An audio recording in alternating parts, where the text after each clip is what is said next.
So welcome everybody to the World Affairs Council of Atlanta's flash briefing on USAID. What does the shutdown mean? I'm Charles Shapiro, former president of World Affairs Council. Ricky Bevington, my successor, is out of the country, so she's not with us today. We'd planned this program before Secretary Rubio pulled the plug on USAID last Friday. And to the audience, I'm going to ask your questions in about 35 or 40 minutes. But to ask those questions, please put your cursor at the bottom of your screen, and you'll see that on the Zoom rectangle that there's something that says Q&A. And so use that to ask the questions, not the chat, please. Our panelists, we've got 3 panelists, including a surprise panelist. Our panelists this week are Barbara Smith at USAID. Barbara held a number of positions, most recently as Deputy Assistant to the Administrator, the Bureau of Policy Planning and Learning. At USAID, she held a number of positions. And she is now the Vice President for Peace Programs at the Carter Center. Larry Sampler served as USAID Assistant to the Administrator for Afghanistan and Pakistan Affairs, is now the Vice President of Metropolitan State University in Denver, where he is located, and he's joining us from Denver, as well as the President of the One Earth Future Foundation. Welcome, Larry. And the guest that we didn't advertise because he wasn't confirmed until yesterday is Russell Porter. Russell's a 25-year veteran of USAID. He was on loan to the White House, where he was director for Central America and Cuba. When he learned in January that he was being put on administrative leave, Russell was USAID's first global coordinator for countering violent extremism. He learned earlier this week that he will be separated on July 1. So, Russell, welcome to you. And I'm going to start with Barbara. Barbara, can you tell us what is it that USAID does, or I guess more correctly, what is it the USAID did? Oh, that's so painful to say it that way. First, I want to just say how proud I was to have served with USAID for almost 15 years. And what does USAID do? So really, it's about promoting American values, advancing security and prosperity around the world, but also helping people, just helping the most vulnerable around the world. To give you an example of the kind of stuff that USAID does, it helps to stem the flow of migrants and refugees by investing in people, things like that. It helps to address insecurity in conflict zones, and then supporting things like democratic governance, which I worked on a lot, with a view to the fact that democracies are really more peaceful. They experience higher economic growth, and that in turn really helps keep America safer and stronger. Russell, let me ask you, and thank you, Barbara. That's the most concise, best answer of what USAID does that I have heard. Russell, let me ask you, how did you feel when you learned, was it earlier this week, that you were going to be separated on the 1st of July after spending, 25 years at USAID? Thanks, and I agree. I think that was a good summary, Barbara, of the things that USAID does. I have to say that if you had asked me that question in January, I would have been shocked and surprised. I thought that there would be some changes to USAID from the new incoming administration. I thought that there would be a readjustment of the types of programming that the previous Biden administration had focused on. But in the past, the Republicans have been much more supportive of USAID over time. George W. Bush had created the President's Emergency Plan for AIDS Response and the Malaria Initiative. And so, in the past, including Marco Rubio, Senator Marco Rubio. That's right. And so I think that my thinking in January was that there would be substantial changes to what AID was doing, but AID not only would exist, but probably would just be redirected and focused on other areas. So, but then over the last 2 months, as this has played out with the DOGE team and how this is, they transferred AID's lease at the Ronald Reagan building to the Department of Homeland Security. So I have to say that when this happened, I was less surprised, and I'm obviously sad for myself, but I think I'm more sad because of how the agency promotes U.S. values, U.S. policy abroad, the way we're able to interact with people overseas who are not just other diplomats that the State Department deals with, that it's so important that the State Department does that. But I think AID was opening up a way for U.S. embassies and U.S. government to engage with mayors, with governors, with civil society leaders, private sector leaders. And so, that's an element that's going to be lost in U.S. foreign policy going forward. Larry, let me ask you, you're a former Army officer. How did you feel when you saw that weekend when the DOGE team was taking down the names in the lobby of the Ronald Reagan building of the USAID employees who'd been killed overseas in the line while they were carrying out their work? Yeah, I don't think there's a recognition of Foreign Service officers as being as dedicated as U.S. Army or as U.S. military officers are to the oath that they took and the duties that they perform overseas. USAID is dying in a flurry of executive orders. USAID was created in a flurry of executive orders. President Kennedy was inaugurated on or about January 20th, and on March 1st, he created the Peace Corps in an executive order. 3 weeks later, he started the creation of the Foreign Service or the Foreign Assistance Act. And it was a recognition then, and I have a special affinity for President Kennedy, both because he created USAID and the Peace Corps, but also he allowed the Green Berets to wear our Green Beret. We were not the Green Berets until President Kennedy made us that. And I think those were both recognitions that brute force is not the way to exert our influence overseas, that we need a more subtle and a more sophisticated and a more articulate way to share what's great about America with other countries. And on the kinetic side, he empowered the Green Berets where you don't need to send huge forces in. Green Berets at the time were very sophisticated. They had language skills. They went in and worked with communities to build up their resilience in some ways that USAID couldn't. And Special Forces has always worked hand in glove with USAID. So seeing those names come down was an affront to me as a military veteran and a combat veteran, and also as a veteran of USAID. Two of the names that were up there were people who died while they worked for me.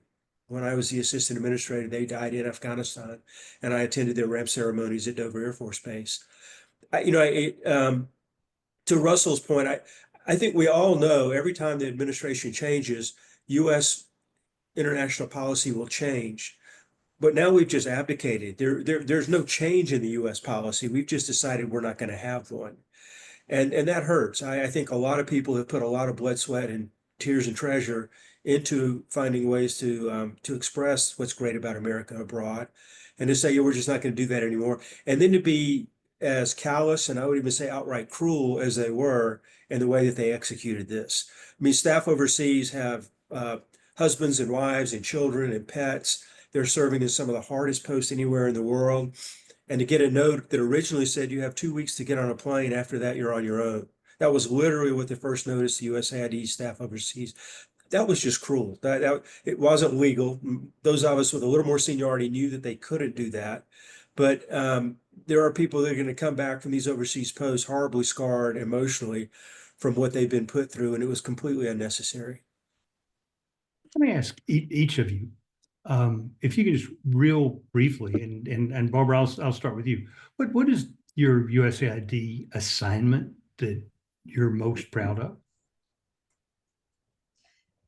Thanks. And I'll be curious to hear what Russell says, because we have some shared experience in this. I mean, I really am proud to have served at the National Security Council as a director for Afghanistan and Pakistan affairs to represent USAID in the interagency. Was really both a powerful and meaningful experience, but also really a chance to advance the kind of values we're talking about in that setting, to work alongside, as Larry was talking, the U.S. military, to implement foreign assistance in that sort of setting. Russell, what about you? You just came from the NSC. Yeah, I would agree. You know, working at the NSC was the most exhilarating and intellectual thing I've ever done. It was every day was different, and every day was challenging, and you worked across all the different U.S. government agencies, State Department. You worked with embassies and ambassadors, our ambassadors to those countries, their ambassadors, those countries' ambassadors to Washington. You know, and then you're sort of, if things come to the NSC, to the White House, you're dealing with a difficult problem. Otherwise, it would get solved somewhere else. And so that part was really interesting. I would also add, I really enjoyed working on counterterrorism as the AID's coordinator for countering violent extremism. And it's not something, and I should just mention that because it's not something that you would necessarily think of AID as doing. And I think the idea that we use to leverage our partnerships with other donors and multilateral groups was to try to address the violent extremism problem at the youth stage before people joined these violent extremist groups. And we were very successful, and sort of dollar for dollar, you know, we were spending $200 to $500, you know, per person on some of these programs, and taking those people, so to speak, off the battlefield before they got there is an awful lot cheaper than dealing with them once they're fighters. I mean, Larry knows that better than anyone. And, you know, it's the kind of thing that also those people remember who helped them. They remember who worked with them. And we were able to set up programs in Central Asia, Africa, Eastern Europe. And I just felt like, you know, we were really making a difference for US security through those programs. That's great. Larry, how about you? Yeah, so I'm different in the sense that I dropped into USAID as a senior executive service civil servant. I have worked at State Department, worked at USAID, worked in the Defense Department as well. I think my most impactful job was Jim Kunder hired me at USAID and immediately detailed me across to the State Department to create, or to be the deputy in a newly created office called the Coordinator for Reconstruction and Stabilization. And the goal there was to bring together the three Venn circles of defense, diplomacy, and development, and try and move those circles so that they overlapped a bit more. So that when we go into a country, we don't have defense spending defense dollars and state spending state dollars and aid spending aid dollars in different ways, but so that we're coordinating it. A factoid that explains sort of the challenges that we face overseas.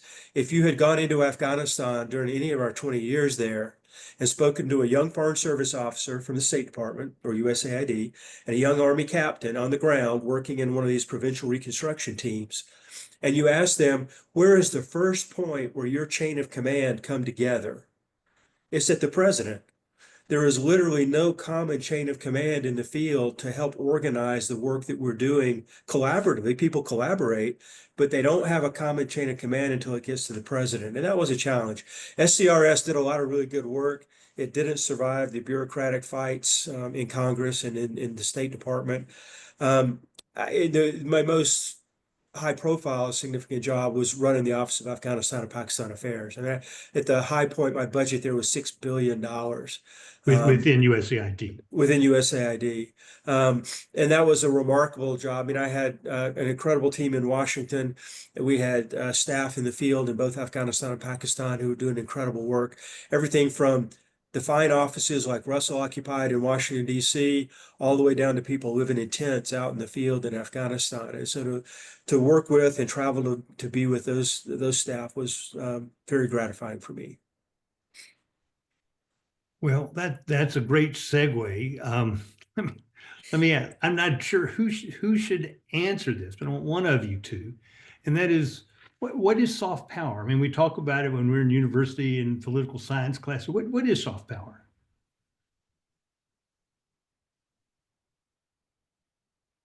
I'm never the smartest person on any call. I'll yield to Russell or Barbara for this. I mean, I can start and then Russell, why don't you chime in? I mean, for me, and it really is about, it's the non-military means of influence, economic, cultural influence. It's the things like, to give you some examples to make it more tangible for our audience, it's partnering with farmers overseas to encourage economic growth, supporting access to healthcare, supporting food assistance. It's ingratiating ourselves with the people of the countries in which we operate and building up these partnerships, which over the long term benefit the US. And we do it in a way that is, again, without using military means.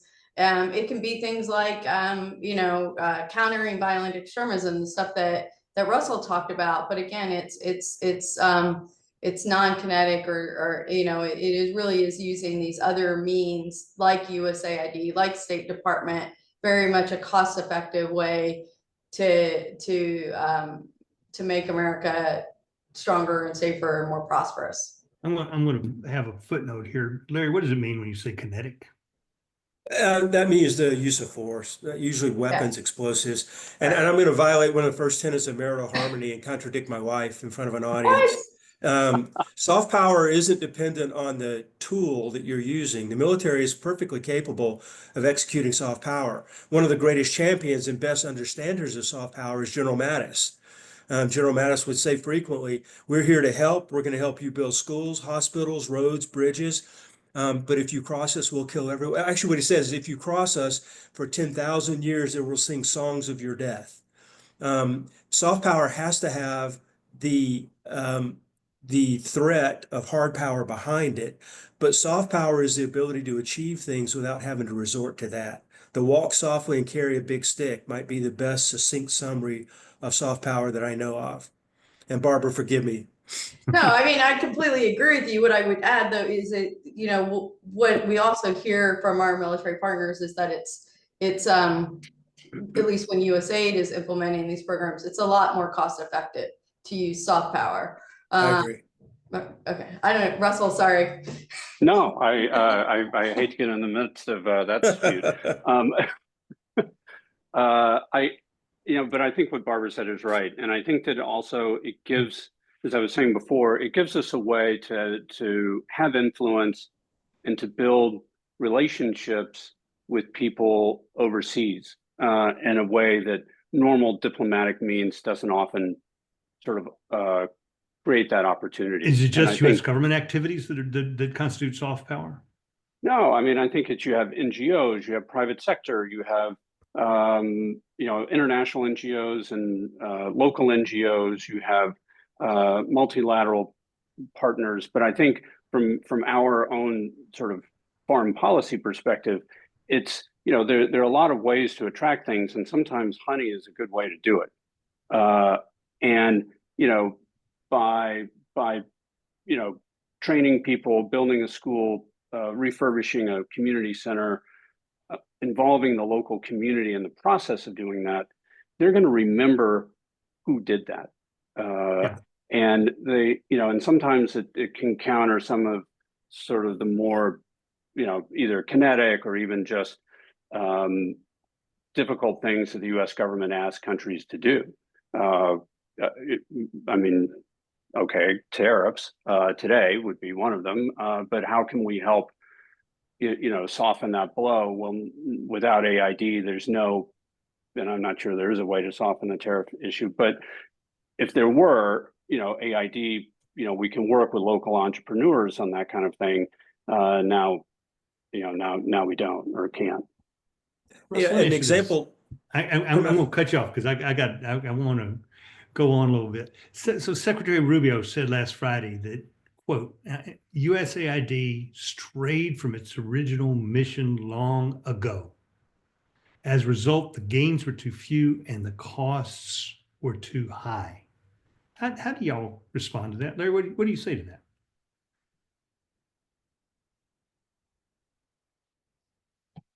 I've lost. Okay. Okay. Barbara, how about you? I mean, sorry, I was shaking my head in frustration just because we know that USAID foreign assistance is less than 1% of the budget. It's $36 a year for the average taxpayer. It's like 6 Starbucks if you get a grande, right? Or, you know, so it's not a whole lot of money, and you get this huge return on investment. A colleague of mine wrote a blog, and he was talking about his experience with microfinance loans in Kenya. And these are small loans, a couple $100s, and yet there's a 98% repayment rate, and they create lots of jobs. So on average, 1.5 jobs. So I would say you get a lot of value for money with foreign assistance. I don't know if others want to chime in on that, but that's just my perspective there. Larry, you're the. Can you hear me? You're the, I can hear you now. Yeah, vice president for finance at a university. How do you measure the return on investment on USAID funding? It's challenging. There's a saying, and I'll butcher it, but it's things that matter sometimes can't be measured, and the things that you measure sometimes don't matter. But there's a corollary to that, which says the things that get measured are the things that get funded.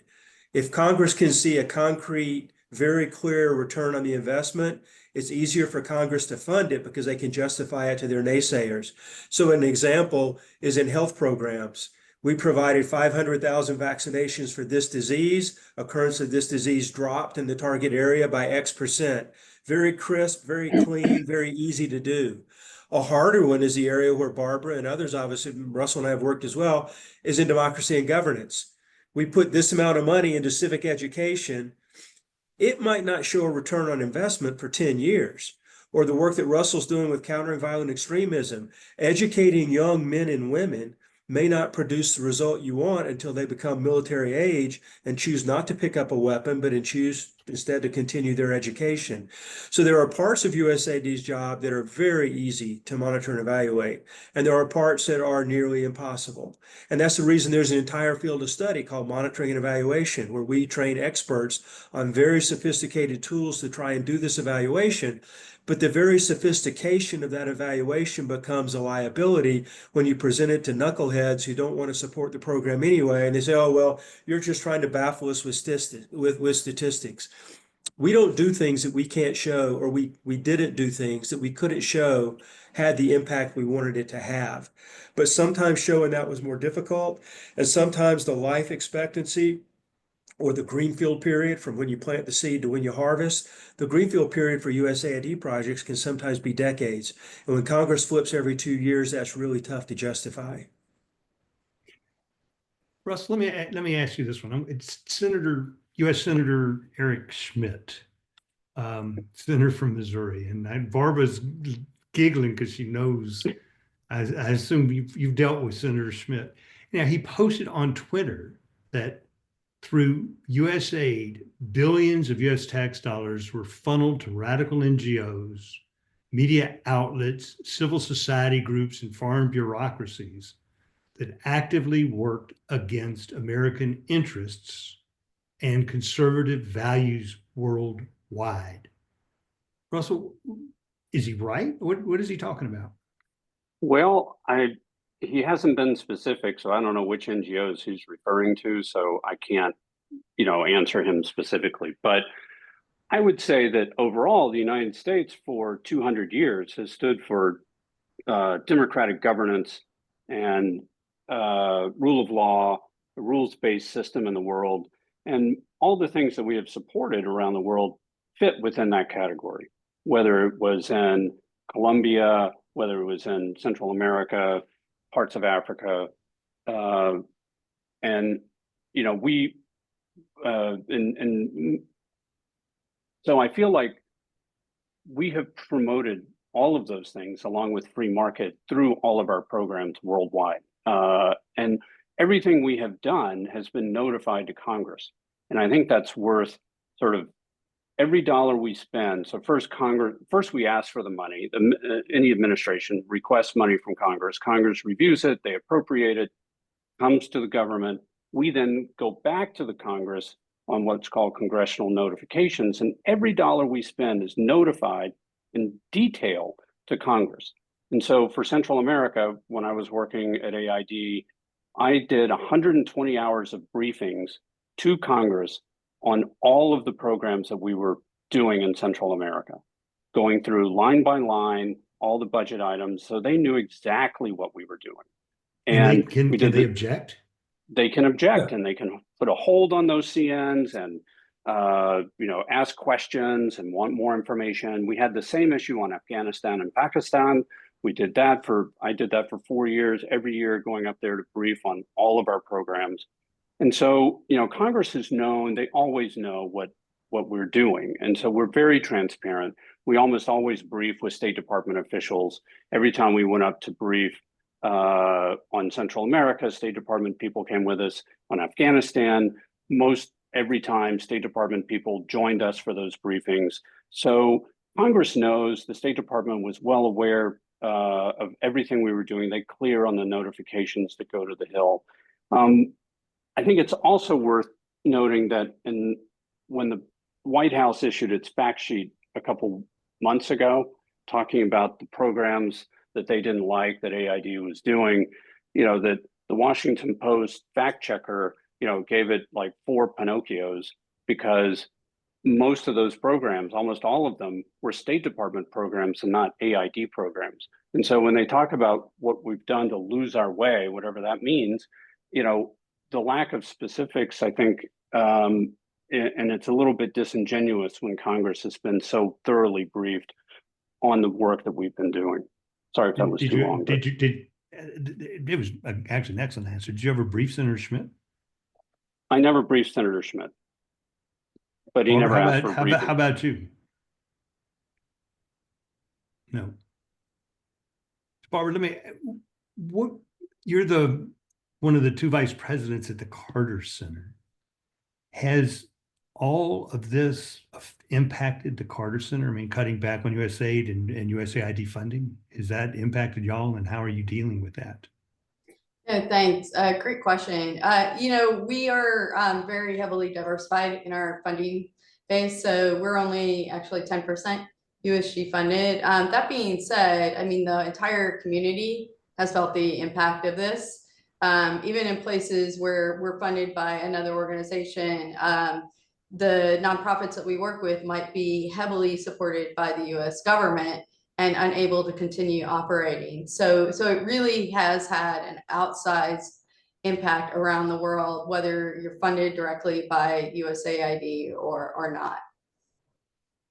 Okay. We're now going to go to the audience questions for a few minutes, and I've got a few here, and I hope other people will start submitting them right now. Steve Leeds asks, what is the added impact of dismantling the U.S. Institute of Peace? And I guess I'd add into that the Woodrow Wilson Center as well. I mean, those are not USAID, not funded from USAID, independent, but they too have had USAID Institute of Peace has been shut down, and the Woodrow Wilson Center has been reduced to, I think it's the 12 or 15 employees whose positions are mentioned in the statute that established the Woodrow Wilson Center. Anybody want to take that on? I'll start with USIP. From my perspective, the biggest impact of their actions at USIP is not necessarily the programmatic impact on USIP as much as it is they've crossed a Rubicon. USIP is not a government agency. Excuse me, it was created by Congress to be an independent, non-governmental organization. They raise their own money. The building that DOGE broke into was a private building. It was not a government building. The employees are not government employees. I have no idea. I hope that the takedown at USIP won't stand, because if it does stand, the Rubicon that's been breached is the federal government is now able with impunity to take on private NGOs and say, we're not just going to rearrange the deck chairs of the US government, but we're going to reach into private organizations and dissolve you as well. It was extrajudicial. So I think the programmatic impact is significant. When they created the U.S. Institute of Peace, it was created to stand alongside the three institutions of war, the military academies that we already had. And it was to be an academy for the production and the support of peace. And USIP does remarkable work. But from my mind, with respect to the health and sustainability of our own democracy, the fact that President Trump and his DOGE crowd felt that they could do this with impunity and that no one has shut that down or reversed it yet is just unthinkable to me. Alan Leftward asks the following. USAID work is investment in the future of the world, making the world a better place. It directly protects the US in the future, even preventing migration to the US. Does it just disappeared from in front of me while I'm asking the question? Great. Thank you, whoever did that. Wow. And so what he goes on to ask is, does the current administration not understand that, or do they? What are they missing? What? And I guess I would add to that. Here, I'm going to change Alan's question a little bit. Has USAID not done a good job of explaining to the American people what USAID is? I mean, polls show most Americans have no idea what USAID is. I mean, what did you not do that you should have done? We didn't do a good enough job of explaining the return on investment. Dollars spent at USAID, the number I heard when I was briefing Congress 10 years ago was for every dollar spent on foreign assistance, we returned $8 to the US economy. 11 of the 15 fastest growing markets for US goods and services abroad are USAID client states. So we build the markets for international trade. When I was at USAID in a senior position, we were constrained and prohibited by Congress from pitching the US people. It would have been considered lobbying, and we weren't allowed to do that. So I think you put your finger on it. First, this is not something that Americans know a lot about. If you listed the 100 countries that USAID is working in, most Americans wouldn't be able to point to even one or two of them on a map. So this is something that's not in their face. But when we stop buying $1 billion of US grain, or $2 billion of US grain every year to send overseas to Food for Peace, that's going to be felt in the Midwest states. When we stop transporting all that on US flag vessels, that's going to be felt along the coast. So we haven't done a good job of explaining, yes, we're spending money overseas. It's 0.5% to Robert Gray's question in the chat. USAID budget is 0.5% of the federal budget. And I don't think there are many things that return on investment as good as well as USAID does. So let me go to Robert Gray here, who is a loyal audience member. He says, given the size of the budget deficit and the need to reduce it, let alone pay off the debt, where would you propose cutting spending in order to preserve USAID? I mean, I think that's a pretty tough question. I'm not a budget expert. You have a $7 trillion budget, and AID is 50 billion, which is not to say that's not a lot of money. It certainly is, but I'm not an expert in the rest of the budget and sort of where the other 99% of the budget goes. So I think that's a tough one for me. I do want to add something to the last question, if that's okay, Charles, for a second. Mm-hmm. Sure. When I first started working for USAID, I was a political appointee in 1993, and I worked as the senior press officer for USAID from 93 to 96. And I had left Senator Sam Nunn's office to go work for USAID. And At that time, AID was under fire from Jesse Helms, who wanted to merge USAID into the State Department. And Brian Atwood told me that if, we'd be successful, I'd be successful in my job if AID still existed when you left. And we spent the 3 years I was there. Brian Atwood being the USAID administrator at the time. Yes. Sorry about that. He was the USAID administrator at the time. And we spent about every 6 weeks, he would go somewhere else in the United States. He would go to Kansas City. He would go to St. Louis. He would go to Miami. He would go to LA, Chicago, Dallas, Fort Worth, and we would meet with newspapers, do local interviews. And he was all over US media, sort of doing local media to talk about how AID programs fit within that local economy, either through, we went to Alabama because at the time, we bought condoms that were in Alabama that were for AIDS relief before PEPFAR. We, went to Kansas City to talk about the grain we were purchasing from the Midwest. We talked about those things locally, and because he was head of the agency, he would get that TV time. He would get local newspapers to cover him.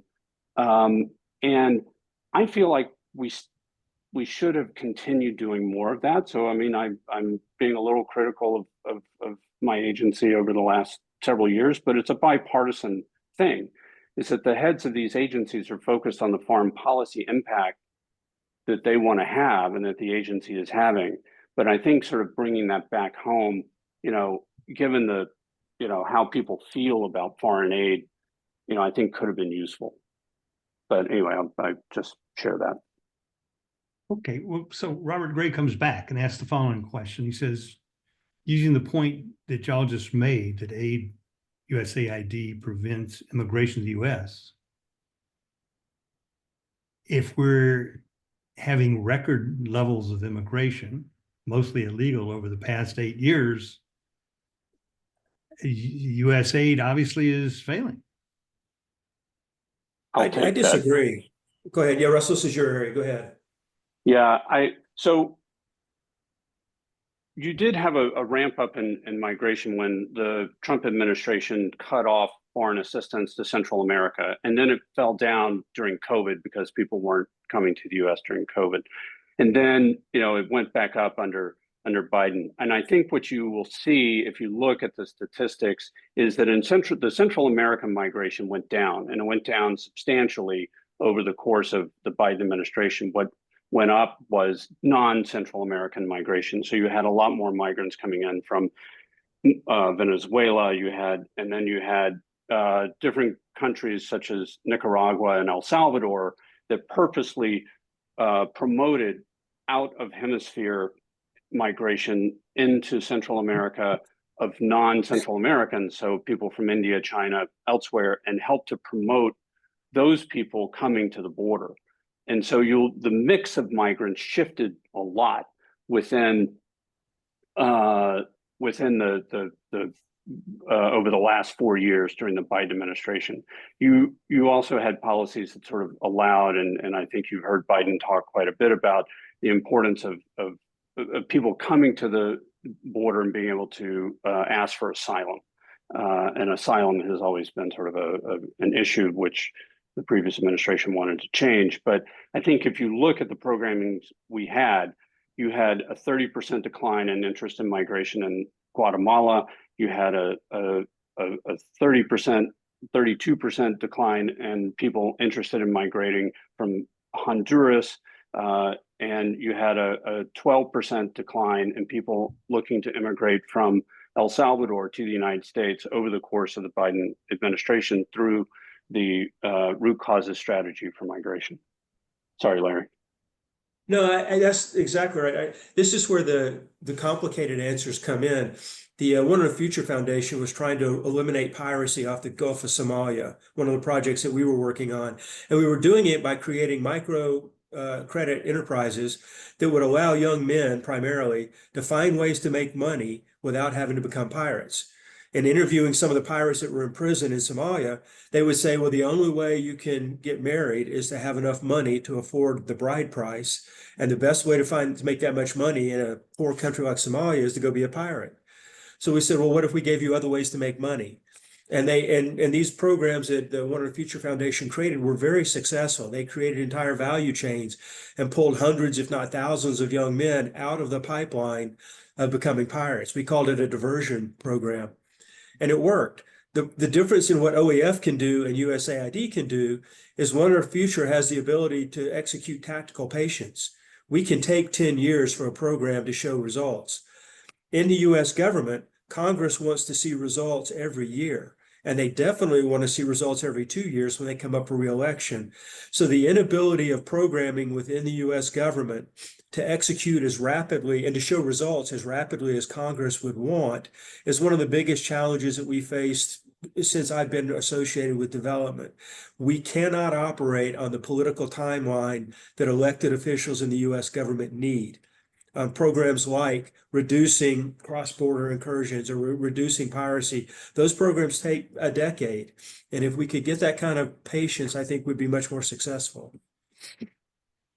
I'm going to make a political statement here, and I apologize in advance, and that is, I got to agree in part with Robert Gray. I think till the last couple of months, the Biden administration was following a wrong-headed immigration policy that was not supported by the American people, and which had disastrous results for Mr. Biden's party. But that's an aside. Now, I apologize for that. Dr. Amy Baxter has a question that I'm not sure I really understand, and I'm not sure, and it has to do with Medicaid, which has nothing to do with USAID, spending a whole bunch of money on I guess she's saying this is where the money that could fund USAID could come from, is that Medicaid is spending, has alternative savings in Medicaid, which spends $13.5 billion on a single drug that has a $5 replacement. And if anybody wants an explanation of that, I'll suggest you contact Dr. Amy Baxter here in Atlanta, who can explain what she's talking about. My experience with Amy, who's a good friend, is she's usually right. So anyhow, let me ask you, I'm going to, let me go to more personal question for y'all as we're bringing this to a close. And that is, I want to ask each of you, this is switching the topic completely. And Barbara, I'm going to start with you, put you on the spot. What is your favorite bar in the entire world? You've lived in all these places all over. What's your favorite bar? Well, I feel like since Larry's here, I should probably say it's the Internet Cafe in Sarajevo where we I think had our first date. That's certainly one of them. But I think one of the things about traveling overseas and going to bars or cafes is just it's the people you meet. And I have very fond memories of places like the Foreign Correspondents Club in Phnom Penh, which is no longer in existence. But these are often you have these bars that are cross sections of journalists and international aid development workers and just local people that you get to interact with, and you get, I think, getting outside the wire, as we would say, outside of the missions and the embassies, and really talking to everyday people is so important to the work that we do as international development and international assistance professionals. Larry, is she right? Yeah. Again, first rule of marital bliss. She's always right. I'm not crossing that. I'll do a book recommendation, and the book has a really racy title, but it's not a racy book. The title of the book is Emergency Sex and Other Desperate Measures. It's written by 3 UN doctors, so it's not a book about sex. But one of the points that they make is they talk about the physical and chemical and hormonal changes that your body undergoes when you're in a conflict zone. and that your priorities shift and things change. And so the nature of a bar, the Internet Cafe in Sarajevo, the Duck and Cover bar in Kabul, Afghanistan. Duck and cover is a play on words because that's what you do when there's incoming artillery fire is you duck and cover drill. They named a bar after that. And when you're in these bars and you know that tomorrow the bar may be blown up, I think we lost 7 bars in Afghanistan that were destroyed over the course of the 15 or so years I worked there. Any of those bars can almost be a favorite. You know, one of the staples across all of the post-conflict settings I worked in, there was always a fantastic Thai restaurant. And there was actually a family who would go to the latest conflict zone as quickly as they could get in, and they would open a Thai restaurant, and that would become one of the staples of the international community. But yeah, I think the Internet Cafe that was a special place and a special time, so that would probably be my favorite as well. Great answer. And the safest answer I could give. Yeah. And the safest answer. Good. Russell, what about you? I would agree with duck and cover. That was one of the first ones that came to mind in Kabul, Afghanistan. And then, but then there's the old adage of, favorite bar is the one I'm in right now. So back to Barbara's point of like, you go to all these different places and, you always enjoy the local beer. I mean, you go to Kenya and you enjoy a Tusker, or you go to, wherever you in El Salvador, you have a Presidente, or wherever you are, you just you enjoy the beers and the bars where you are. In DC, I will say for those who there's a place there called the Off the Record Bar, which is across from the White House and from Lafayette Square in the basement of the Hay Adams, and it's a really fun, quite pricey speakeasy type place. Very Washington, and if nothing else, it has a good vibe and a great martini. And a great martini.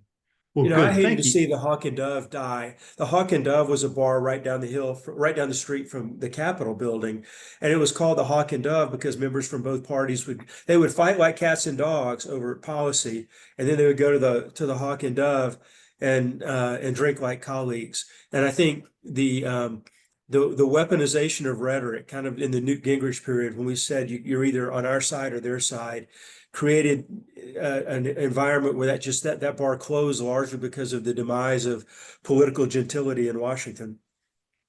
It also, if I'm not mistaken, is where Roberta Flack started her career, was playing in the Hawk and Dove. Oh, really? Yeah. Okay, so anyhow, thank you all. Larry, Barbara, Russell, thank you so much for joining us this week. I appreciate it. And let me thank the audience for joining us. Our next program is going to be on Wednesday, April 30th. So mark your calendars. There'll be another virtual program. We're going to discuss the results of the April 28th Canadian elections. Elections are Monday. We'll give people a day to think about it. We have the program on Wednesday. We're going to discuss what it means for Canada and what it means for Canada-US relations. The guests are Laura Dawson and Allison Gifford. Laura is Executive Director of the Future Borders Coalition and former Director of the Canada Institute at the Woodrow Wilson Institute. The Woodrow Wilson Center in Washington. She is also my wife and the smartest person I know. Allison Gifford is Vice President for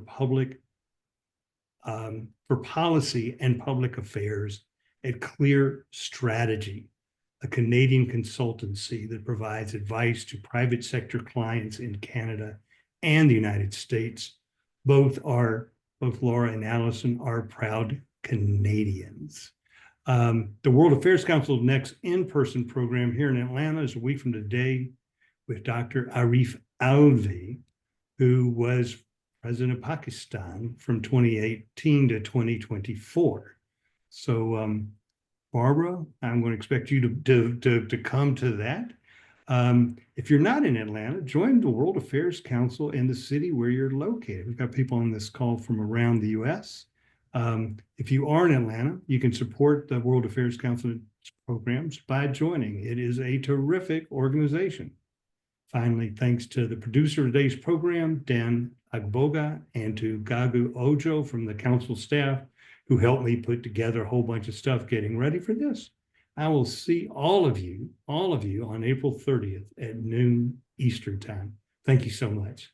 Thanks again. Thank you. Barbara, Russell. Thank you. Larry. Good to see you, Russell. Good to see you all. Yeah.